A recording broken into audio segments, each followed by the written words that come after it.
मंदिराचा पायाभरणी केली आणि पायाभरणी करत असताना काय काय केलं तर विश्वमाऊली ज्ञानोबांनी संस्कृतातलं जे ज्ञान होतं ते प्रकृतामध्ये आणलं. संस्कृत म्हणजे काय? जन्माद्यस्य यतं वयादि तरतश्चार्तेष्व भिन्नस्वरा तेने ब्रह्महृदाय आदि कवये मुह्यन्ति यत्सूरयः तेजो वारिमृदां यथा विनिमयो यत्र त्रिसर्गो मृषा धाम्ना स्वेन सदा निरस्तकुहकम् सत्यं परं धीमहि. कळलं तुम्हाला काही नाही? मग भगवान परमात्म्याने 700 श्लोक लिहिले भगवद्गीतेच्या माध्यमातून.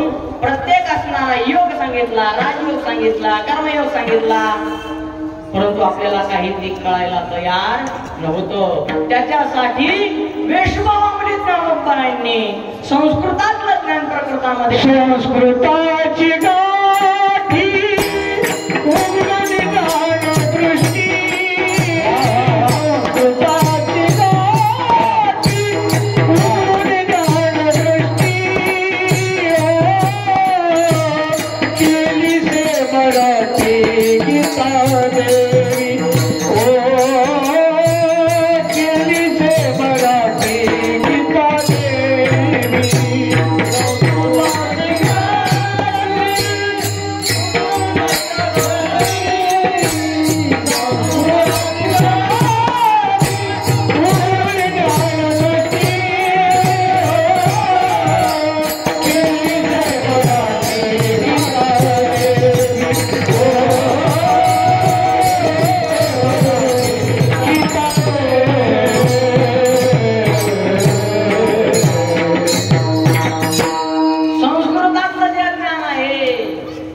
गीता देवी.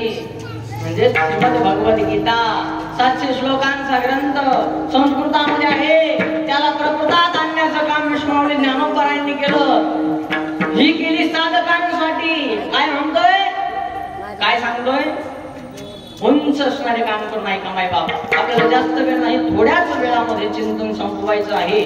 महाप्रसादाचं आयोजन केलेलं आहे आणि मला वाटत नाही मेघराजा उपस्थिती लावायची रद्द करेल म्हणून. करू बी शकतोय आगमन. म्हणून आपल्याला धावत्या वेगात चिंतन करायचं आहे. विठाला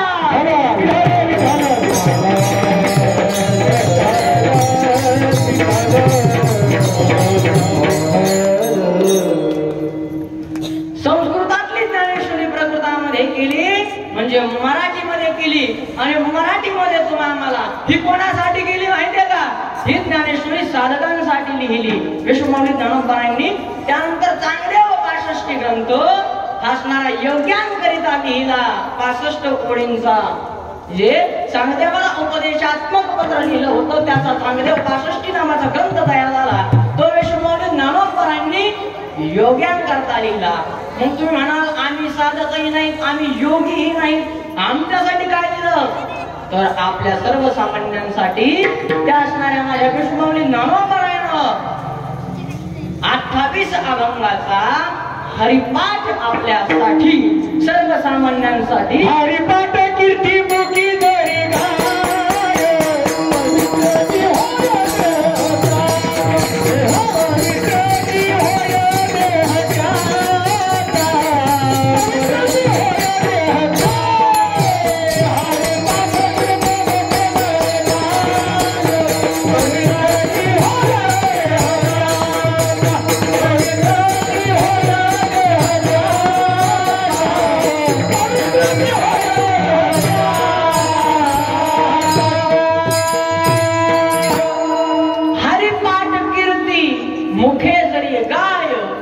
पवित्रची होय देह त्याचा.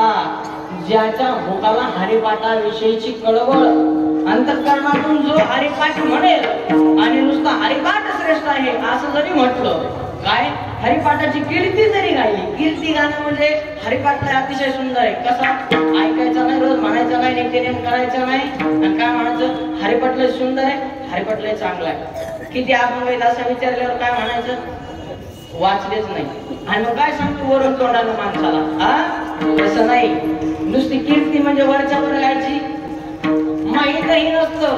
राजाच्या दरबारामध्ये काय असतात काय असतात? ऐका होय का, शहनशाह के शहनशाह, बादशाह के बादशाह. आता एकच शहनशाह एकच बादशाह आणि त्याच्यावरची पदवी राजाला देतो आणि नरकाला जातो. कारण की म्हणजे अतिशयोक्तीने बोलतात त्यांना. आपण आता नाव घेऊ नये ते एका महाराजांवरती अशाच प्रकारे बोलता बोलता सहज महाराजांनी बोलून गेले तर त्यांच्यावरती कारवाई झाली. काय होतं माहितीये का, आपण लोकांना सांगत असताना योग्य रीतीने सांगतो, जे आहे ते सत्य सांगतो. सत्य तत्वापर्यंत पोहोचण्यासाठी कीर्तन आहे. काय म्हणतोय मी? श्रीमद भागवत महापुराण, शिव महापुराण, कीर्तन, भागवत कथा, देवी भागवत कथा कशासाठी आहे? अरे आपल्याला सत्य तत्वाची जाणीव होण्यासाठी हे सर्व अट्टाल आहे. परंतु आपण इथं येतो, हा हा हा हा करतो आणि घरी निघून जातो. का येतो मालूम नाही, क्याला येतो कुछ भी नाही, अशी गत आहे आपली. म्हणून त्या ठिकाणी आपण काय करायचं, सत्य तत्वापर्यंत. किती किती सत्य होतात एवढ्या शहरामध्ये, अनेक होत असतील, बरोबर ना? मग आपल्यात काही बदल? तुम्ही म्हणता हो बदल झाला ना. मग मी त्यावेळेला 25 वर्षाचा होतो, आता 48 वर्षाचा झालोय. आमच्यात बदल झाला नाही तर कसं आहे? तो बदल नाही, आपल्यात काही परिवर्तन झालं का? म्हणून परिवर्तन म्हणजे संसाराच्या दृष्टीने नाही म्हणत मी. मग तू म्हणता आम्ही प्रगतशील झालो, आमचं पत्राचं घर होतं, आम्ही स्लॅबचं बांधलो, ते परिवर्तन सांसारिक झालो माय बाप. मग कोणचं परिवर्तन? उंच विचाराचं परिवर्तन. आपल्यामध्ये कोणते विचार आहेत, आपण कोणत्या स्थितीला आहोत, आपण काय करत आहोत, काय केलं पाहिजे आणि काय करायला नाही पाहिजे, याला म्हणतात विवेक. आणि हा विवेक ज्याच्यामुळे प्राप्त होतो त्याला सत्संग असं म्हणतात. आणि तो सत्संग म्हणजेच कथा, कीर्तन, भागवत याच्या माध्यमातून आपल्याला प्राप्त होत असतो. मी सांगत नाही, मग कोण सांगत? तर तुलसीदासजी महाराज सांगतात, बिनु सत्संग विवेक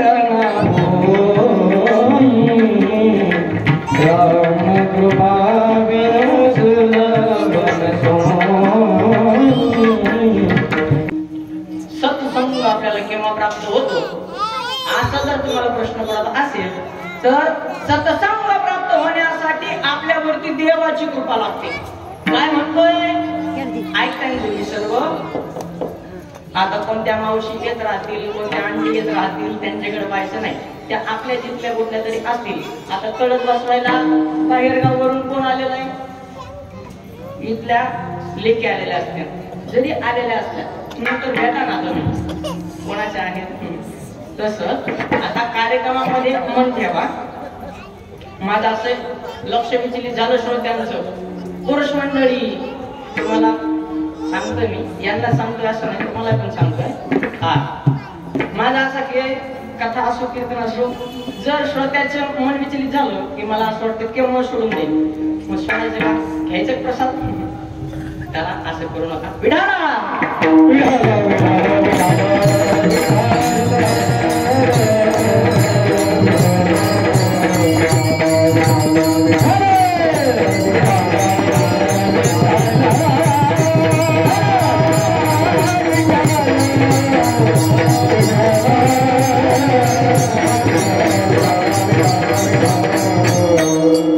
काय चालू होतं?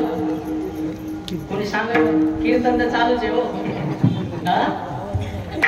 बिन सत्संग विवेकान होई, राम कृपा बिन सुलभ नसोई. रामाची कृपा झाल्याशिवाय, परमात्म्याची कृपा झाल्याशिवाय आपल्याला सत्संग प्राप्त होत नाही. काय? आपल्याला सत्संग प्राप्त होत नाही. सत्संग प्राप्त होण्यासाठी, संतांची ओळख होण्यासाठी काय करावं लागतं? तर आपल्यावरती भगवंताची कृपा पाहिजे. मी काय म्हणतोय एकदा नीट लक्षात घेऊन ऐका. काय? आपल्यावरती भगवंताची कृपा लागते, तेव्हा संतांची भेट होते, तेव्हा सत्संग घडतो. सत्संग घडून देणारे संत असतात. ज्या वेळेला आपल्यावरती देवाची कृपा होते त्यावेळेला सतसंग रूपी संत आपल्याला भेटतात आणि ज्या वेळेला संताची भेट होती त्यावेळेला ते देवाची प्रचिती आपल्याला करून देत असतात. ते म्हणतात सगळं उलट सांगायला लागला. ज्या वेळेला देवाची कृपा होते तेव्हा संत भेटतात आणि संताची भेट झाली की मग ते संत देवाची प्रचिती करून देतात.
संतांची भेट होणं खूप असणारे अवघड आहे, खूप दुर्मिळ आहे. परंतु जर जगजेटी म्हणजे परमात्म्याने आपल्यावरती कृपा केली तर संत भेटतात आणि संत कधी भेटले तर भगवंताची प्रचिती येते. संतांची भेट होणं एवढं सोपं नाही आहे. मग त्या संतांची कृपा होणं तर खूपच दुर्मिळ आहे. मग त्याच्यासाठी आपण काय केलं पाहिजे? संतांची भेट होण्यासाठी हे भैया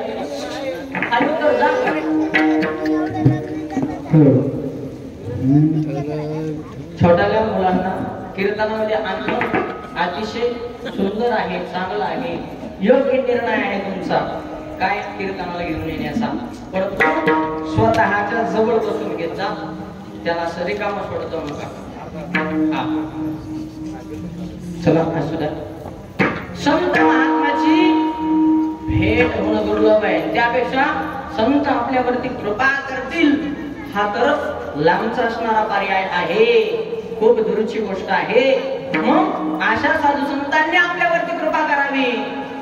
आपण केव्हा मोक्ष पदावरती आरूढ होऊ हा असणारा विचार आपल्या जर अंतःकरणामध्ये असेल तर ते आपल्यावरती कृपा करण्यासाठी येतात. आणि असे संतांची माझ्यावरती कृपा झाली आणि माझी इमारत फळाला आली असं कवयित्री असणाऱ्या संत बहिणाबाई संत कृपा झाली.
कशासाठी येतात मायबाप सांगू तुम्हाला.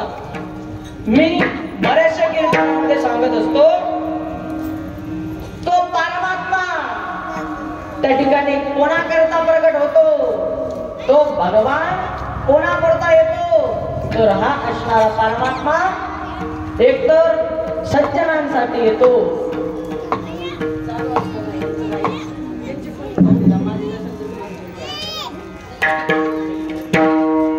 त्या असणाऱ्या परमात्मा कोणाकरता प्रकट होतो, एक तर तो सज्जनाकरता प्रकट होतो आणि दुसरी गोष्ट म्हणजे दुर्जनाकरता म्हणजे राक्षसांना निर्मूलन करण्यासाठी तो परमात्मा प्रकट होतो. भक्तांना के पायापासी दुर्जनासी संवारे याकरता तो परमात्मा येतो. मग मला सांगा, इथं बसलेले किती जण सज्जन आहोत माझ्यासोबत? कोण कोण सज्जन आहे? सज्जन आहेत का काय आपण?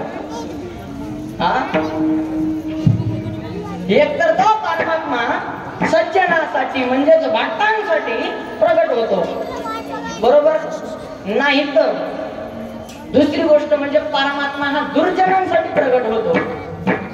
मग मला इथं सांगा, बसलेली किती जण दुर्जन आहेत?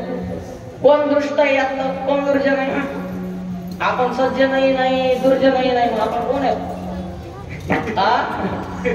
माझ्या सगळ्यात कोण आहेत आपण? मग अशाच असणाऱ्या जे सज्जनात मोडत नाही, जे दुर्जनात मोडत नाहीत, अशा वर्गाकरिता त्या परमात्म्यानं त्यांच्यावरती कृपा करण्यासाठी काय झाले तर संत झाले. माझ्या विठोबाचा काही प्रेम झाले, माझ्या विठोबाचा काही प्रेम झाले, माझ्या विठोबाचा काही प्रेम झाले, माझ्या विठोबाचा काही प्रेम झाले.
माझ्या विठोबाचा तेसा प्रेमभाव आपणाची देव वय गुरु, देव असणारा गुरु रूपाने आपल्यावरती कृपा करण्याकरता येतो.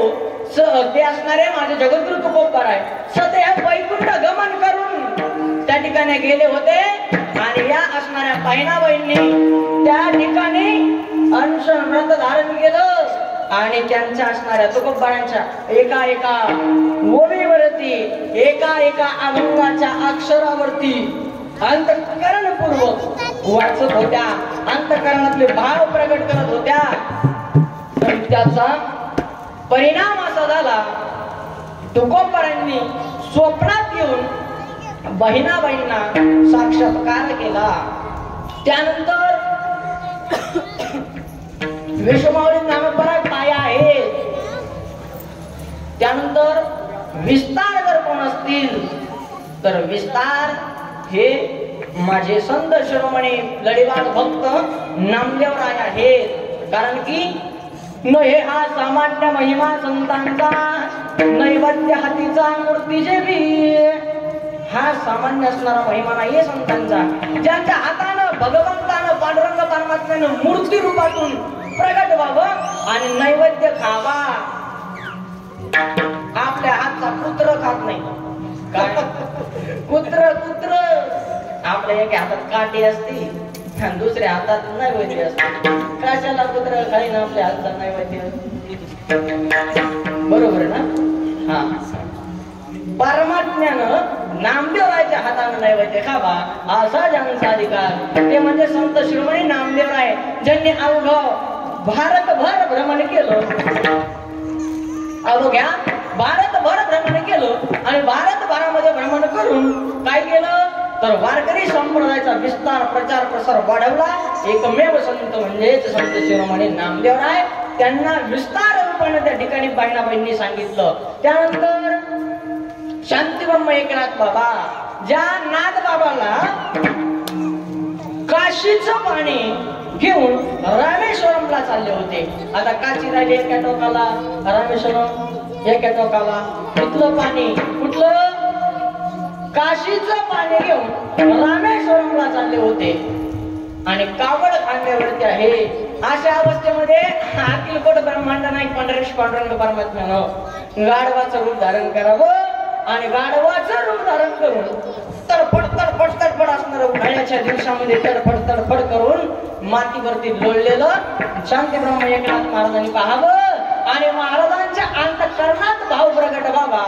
अरे हे काशीचं पाणी त्या रामेश्वरला नेऊन टाकण्यापेक्षा त्यांना त्या गाढवामध्ये कोण दिसला, कोण दिसला, देव दिसला. देव आपल्याला माणसात दिसणार. कुणी जर आपल्या समोरून आलो तर असं दात खाऊ, अरे दात पडते तोय. एवढं काय आपल्या अंतःकरणात भरलंय रे दादा, सांगा ना मला तुम्ही. अरे ज्या वेळेस माणूस मरण ना, ज्या वेळेला त्याचे अंतःकरणाची वृत्ती म्हणजे त्याची मन बुद्धी चित्त अहंकार हे ज्या वेळेला या ठिकाणाहून जाईल म्हणजे परमात्मा तत्व त्यातलं निघून जाईल ना, त्यावेळेला फक्त माणूस कीर्ती रूपानं मागे राहतो, बाकी काही नाही. उत्तमची भूरे कीर्ती मागे उत्तमची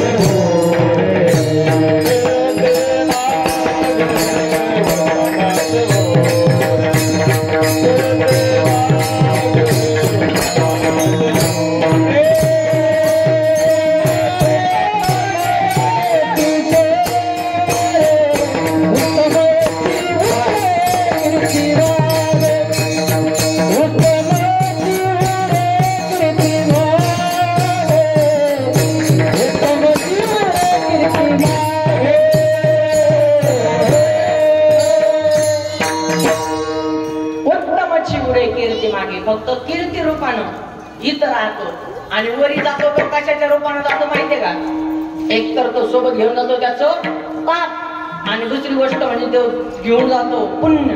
म्हणून मनुष्यानं वरच्यासाठी भक्ती ज्ञान वैराग्याचं गाठोडं म्हणजेच पाप पुण्याचं गाठोडं बांधून सोबत न्यावं आणि इथं जगत असताना वागत असताना सर्वांशी जणू काय आपला पाठचा भाऊ आहे अशी वृत्ती ठेवून जगायला शिका. त्यावेळेला आपल्यात आणि साधू संतांमध्ये हेच बदल आहे. ते साधू संत तसे होते, कसे होते तर त्यांना देव असणारा गाढवाच दिसत होता, नव्हे तर चर अचरामध्ये त्यांना भगवान परमात्माच घडलेला आहे असं वाटत होतं. म्हणून अशा शांतीब्रह्म एकनाथ महाराजांच्या घरी चोर आले. चोर काय सांगतो मी, आताही गेवराई तालुक्यामध्ये खळबळ चालू आहे. म्हणे द्रोण सोडतात आणि चोरी करतात, बरोबर ना? द्रोण सोडतात आणि चोरी करतात अशी खळबळ आहे का नाही गेवराई तालुक्यामध्ये? तुमच्याकडे नव्हतं आलं, आमच्या तालुक्याला 4 वेळेस येऊन गेलं म्हणून म्हटलं. नाथ बाबांच्या वाड्यामध्ये सर्व संतांमध्ये श्रीमंत संत जर कोण असतील तर ते माझे शांतीब्रह्म एकनाथ बाबा पैठणचे. ज्या गावाला दक्षिण काशी म्हणून संबोधलं जातं, इतके ब्राह्मण त्या गावात आहेत असं असणारं श्रीक्षेत्र पैठण. त्या नाथ बाबांच्या वाड्यामध्ये बरेचसे चोर शिरले. किती? बरेचसे चोर. आता आकडा वाचलेला आहे मी, परंतु माझ्या काही पक्का लक्षात राहिला नाही म्हणून इथं सांगत नाही. तर सर्व चोरांनी गाठोडं बांधलं. कशाचं? सोन्याचं, चांदीचं, रुपयाचं, तांब्याचं, मोती माणिक पाचू असे होते ना, त्याच्यामध्ये बांधलं ना गाठोडं. एक 2 जणांना उचलायचं आणि 1 जणाच्या डोक्यावरती द्यायचं, एवढं जड असं सर्वांनी बांधलं, एकामेकाच्या डोक्यावरती दिलं. परंतु शेवटला झालं असं, जो उचलून द्यायला होता त्यालाच उचलून द्यायला कोण राहिलं काय? अनेक चोर होते, सर्वांनी गाठोडं बांधलं, जो सर्वांना उचलून द्यायला होता त्यालाच कोणी उचलून द्यायला राहिलं नाही. कुठे चोरी करायला गेले ते नागबाबाच्या घरी. संत असे असतात, आपण ग्रॅम भर जरी असलो समजा आपल्या कोणावरती प्रसंग येऊ नये, काय म्हणतोय मी, कोणावरती प्रसंग येऊ नये तरी पण सांगतो, म्हणजे कल्पनात्मक दृष्टांत सांगतो तुम्हाला. आपल्या नांड्यावरती कोणीतरी काय लावलेली आहे, म्हटले काळा, जेवढं सोनं आहे तेवढं काळा. त्यावेळेस आपण काय करतो, सांगन ज्याचं नाव सांगतो ती वस्तू काढणार त्याच्या हातात देणार. परंतु कोणी म्हणन का, अरे बाबा माझ्या कमराची साखळी राहिली ना, असं म्हणन कोणी? म्हणल का सांगा ना, नाही ना. पण नागबाबा एवढे श्रेष्ठ संत होते, एवढे वैराग्य त्यांच्या जवळ होतं, ज्या चोराला गाठोडं उचलत नव्हतं त्या चोराला नागबाबानं गाठोडं उचललं, त्याच्या खांद्यावरती दिलं आणि त्याला म्हणले, जा बाबा दमानं जा, घाबरू नको, लय लांब गेले नाहीत म्हणले तुझे सोबती, दमानं जा. असं म्हणणारे संत शांतीब्रह्म एकनाथ बाबा. त्या नागबाबांचं श्रीमद भागवत महापुराणाच्या 12 स्कंदावरती 11 स्कंदावरती 12वा स्कंद 10वा स्कंद आहे ना भागवताचा, त्याच्यावरती नाथबाबांनी असणार काय केलं तर ग्रंथ तयार केला, त्याला एकनाथी भागवत असं म्हणतात. अशा एकनाथी भागवताचा खांब नाथबाबांनी आपल्या वारकरी संप्रदायाला दिला. त्यानंतरचे जे संत आहेत त्या संतांचं नाव म्हणजे साक्षात माझे जगद्गुरु तुकोबाराय. अज्या तुकोबारांच्या तुकोबारायांनी नामदेव आहे, वेगळे नाही बरं. तुकोबारायांनी सदेह वैकुंठ गमन करून मृत्यू लोकात पुन्हा निरोपरांना अनुग्रह देण्याकरता यावं, एवढा त्यांचा अधिकार. असे असणारे संत म्हणजेच माझे संत शिरोमणी धर्म भास्कर असे असणारे जगद्गुरु तुकोबाराय. त्या तुकोबारांना कलशस्थानी विराजमान केलं आणि मी स्वतः विस्तार रूपी मी स्वतः निरूपणा करता उरले, असं संत वाहिनावाही म्हणतात. विडोबार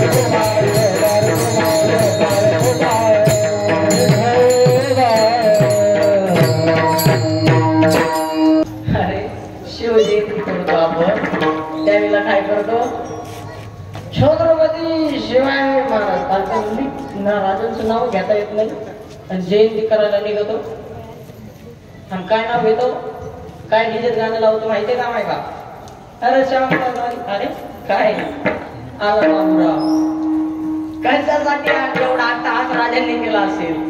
हा, कुणासाठी हा अट्टहास त्या ठिकाणी केला असेल? हे सर्व आपल्यासाठीच. कशासाठी?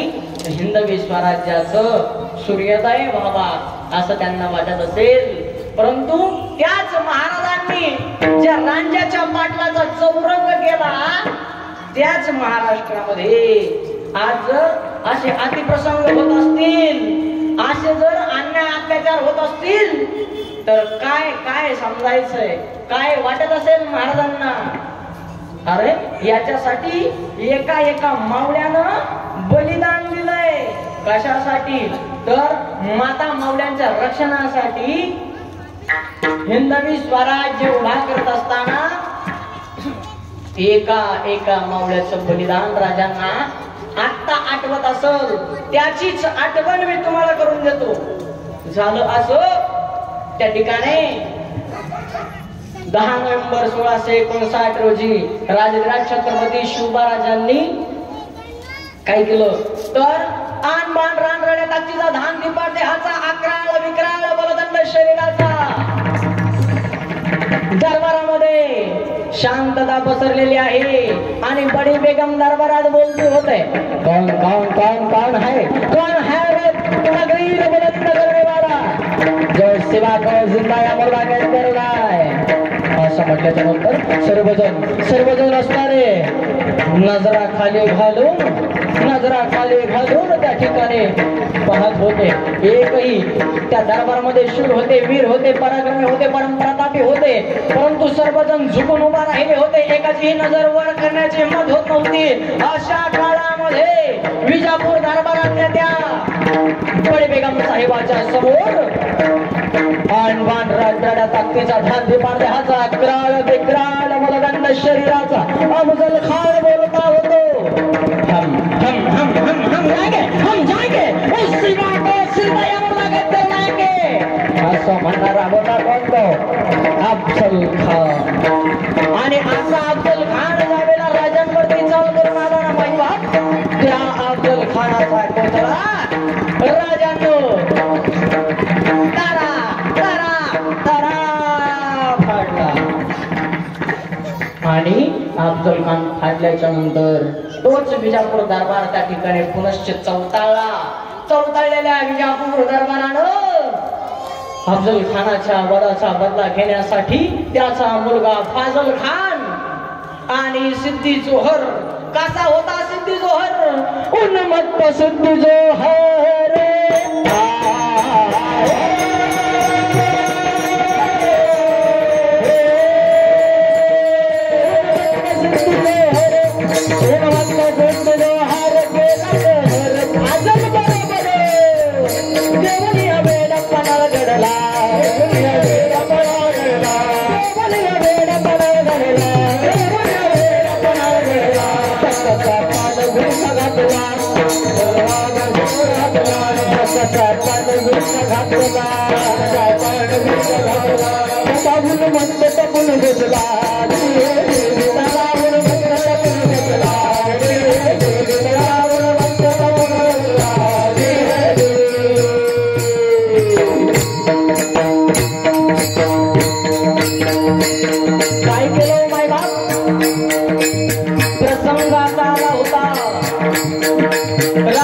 छत्रपती शिवराजे विशाळगडाकडे जाण्याकरता प्रयत्न करत होते आणि पन्हाळ्याला वेळ आलेला होता. असंख्य असणारी फौज त्या ठिकाणी होती आणि अशा फौजेनीशी पन्हाळ्याला वेळ आलेला. गडावरील सामुग्री आता संपत आली होती. खाण्यापिण्यासाठी त्या ठिकाणी अन्नधान्य पुरेल न पुरेल माहीत नव्हतं. आणि मग आता अशा परिस्थितीमध्ये सिद्धी जोहरने आणि फाजल खानानं वेढा घातला होता पन्हाळ्याला. कडे चोख असणारे सैनिक धबधबच्या पावसामध्ये हातात भारे नंग्या तलवारे घेऊन उभा होते. अशा परिस्थितीमध्ये शिवराजांना काही सुचेना असं झालं. शिवराजांच्या बुद्धिमत्तेला आता काय करावं काय सुचणार शिवबाळा, काय सुचणार शिवबाळा, सिद्धीनं घातला घाला, काय सुचणार शिवबाळा, सिद्धीनं घातला घाला.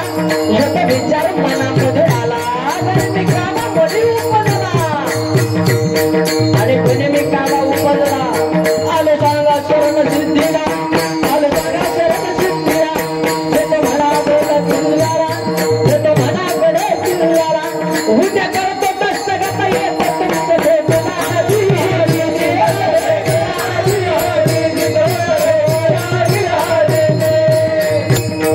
आणि भेट अरे भेटीसाठी नको कोण म्हणताय. कारण की माहित होत अरे या अगोदर ज्याची गळा भेट घेतली ना त्याचा कोटला यानं बाहेर काढलाय ना. मग अरे ऐसा वैसा नहीं है ये शिवा. इस काफर ने अफजल ऐसा है ये सेवा, इसलिए भेंट की अर्जी स्वीकार मत करो, असा एक विचार यायचा. आणि दुसरी गोष्ट असं वाटायचं त्या दरबारामध्ये माझं कौतुक होईल. अरे जो जो जो काम अफजल खान न कर सका वो अब हम सदी जहर शिवा को कैद करने जाएंगे और बड़ी बेगम साहिबा के दरबार में उसे पेश करेंगे. जो कोई ना कर सका वो हम सदी जहर करेंगे. असं त्या ठिकाणी मनात यायचं. एक प्रसंग डोळ्यासमोर यायचा, अफजल खान फाडलाय. तर दुसरा प्रसंग डोळ्यासमोर यायचा, विजापूर दरबारात माझं कौतिक होईल. काही केलं पाहिजे. आणि मग राजेश शरण येणार आहे, राजेश शरण येणार आहे असं असणारं कागदावरती लिहिलं. लखोटा त्यांच्यापर्यंत पाठवला आणि सर्व असणारा जनसागर होता, जो वेडा होता ते सर्वच्या सर्व आनंदित झाले. आणि त्याच दिवशी संध्याकाळच्या वेळेला, त्याच दिवशी रात्रीच्या समयाला शिवराजांना एक युक्ती केली. काय युक्ती केली? रात्रीच्या पहिल्या प्रहरात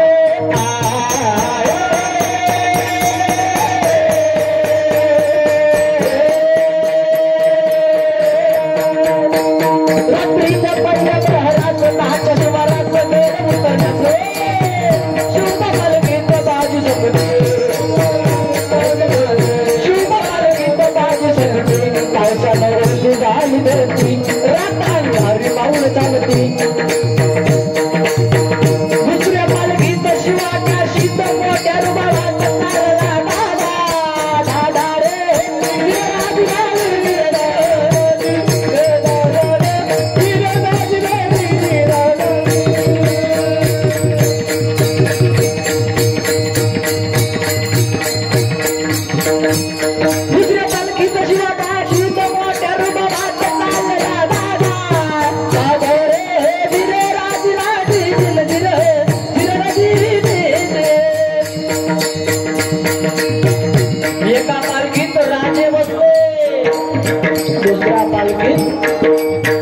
काशीराला बसवलं.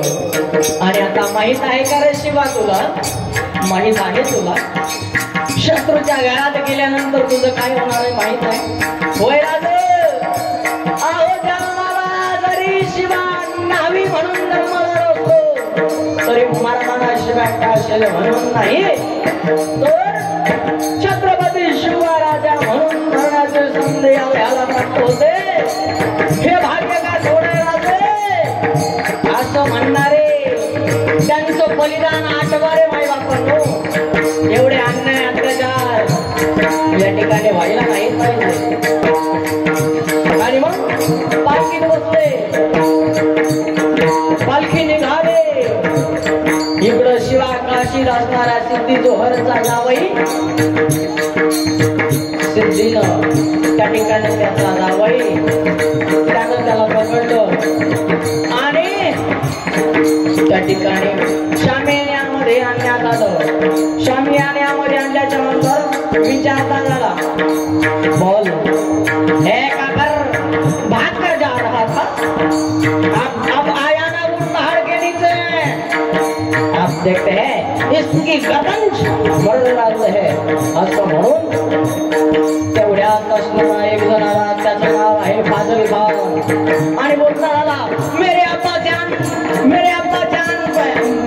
जान ने इसके सिर पर, कृष्णा जी कुलकर्णी ने इसके सिर पर तलवार का वार किया था.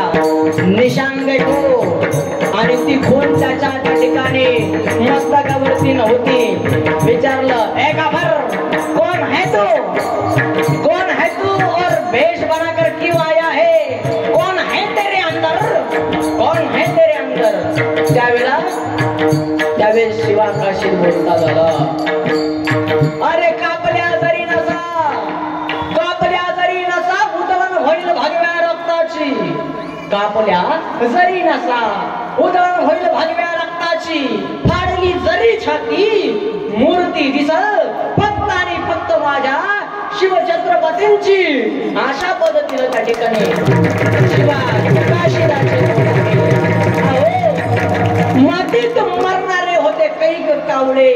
काय म्हणतो मी? मातीत मरणारे होते कैक कावळे, परंतु मातीसाठी जे मेले ते म्हणजे माझ्या शिवछत्रपतींचे मावळे. आणि अशा मावळ्यांना एकत्रित करणारा राजा, त्याचं नाव आहे राजविराज शिवछत्रपती. आपल्या समोर या ठिकाणी विराजमान आहेत. जे एक मावळा राजांच्या साठी जीव द्यायला तयार होतो